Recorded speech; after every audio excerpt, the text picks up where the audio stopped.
बिस्मिल्लाहिर्रहमानिर्रहीम। अस्सलातु वस्सलामु अलैका या सय्यदी या रसूलुल्लाह व अला आलिका वस्सहाबिका या सय्यदी या हबीबल्लाह।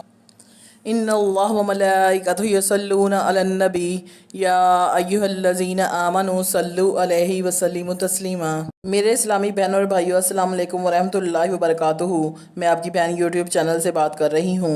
आप सब कैसे हैं? मेरे रब्बे करीम से इल्तिजा है कि वो नबी करीम सल्लल्लाहु अलैहि वसल्लम के सदक़े मुझ समेत कुल बीमारों को शिफा दे, सबकी परेशानियाँ दूर फरमाए और सबकी नेक दिली हजात को कबूल व मंजूर फरमाए, आमीन।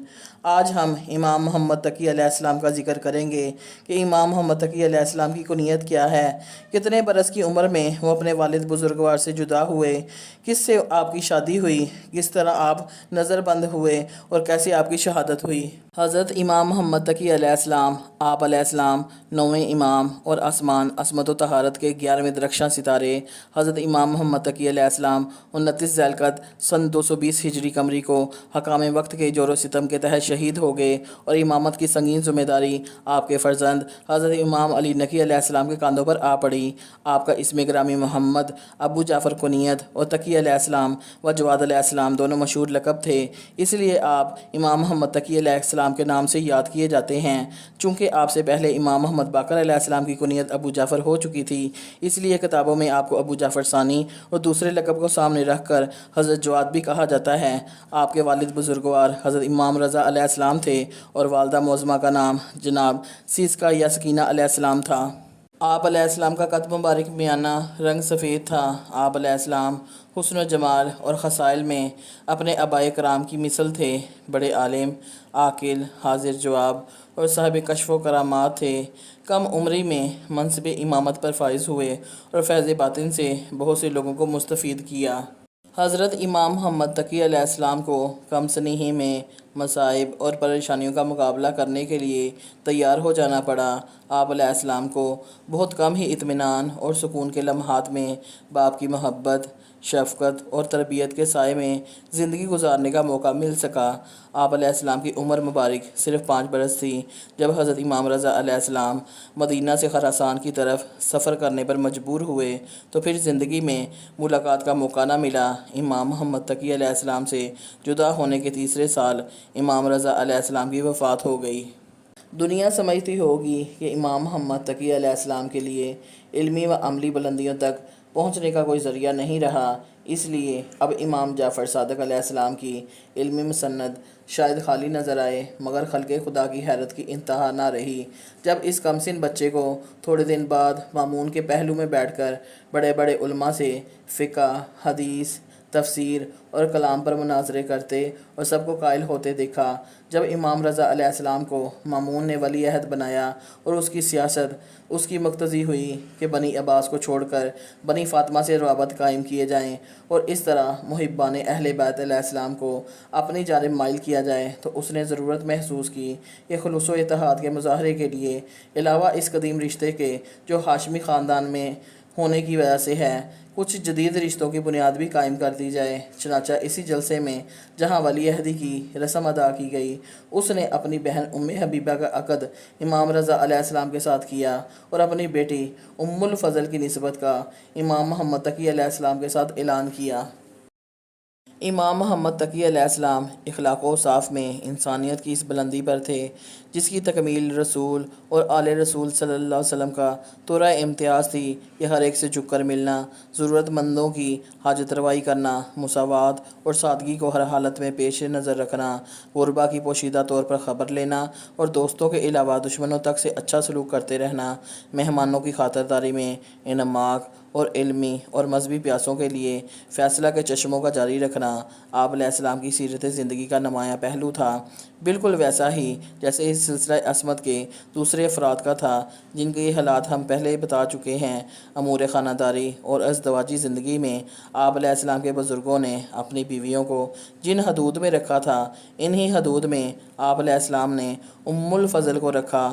آپ علیہ السلام نے اس کے متعلق پروانہ کی کہ آپ علیہ السلام کی بیوی ایک شہنشاہ وقت کی بیٹی ہے۔ چنانچہ الفضل کے ہوتے ہوئے آپ علیہ السلام نے حضرت عمار یاسر رضی اللہ تعالیٰ عنہ کی نسل سے ایک محترم خاتون کے ساتھ عقد کیا، اور قدرت کو نسل امامت اسی خاتون سے باقی رکھنا منظور تھا۔ یہی امام علی نقی علیہ السلام کی ماں ہوئیں۔ الفضل نے اس کی شکایت اپنے باپ کے پاس لکھ کر بھیجی۔ مامون کے دل کے لیے بھی یہ کچھ کم تکلیف دہ امر نہ تھا، مگر اسے اب اپنے کیے کو نبھانا تھا۔ اس نے الفضل کو جواب لکھا کہ میں نے تمہارا عقد ابو جعفر علیہ السلام کے ساتھ اس لیے نہیں کیا کہ ان پر کسی حلال خدا کو حرام کر دوں۔ مجھ سے اب اس قسم کی شکایت نہ کرنا۔ جواب دے کر حقیقت میں اس نے اپنی خفت مٹائی ہے۔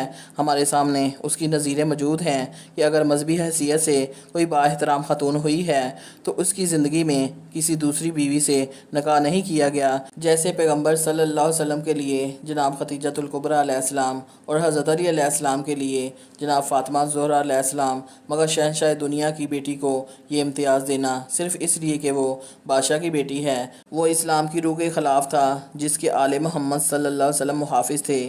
اس لیے امام محمد تقی علیہ السلام نے اس کے خلاف طرز عمل اختیار کرنا اپنا فریضہ سمجھا۔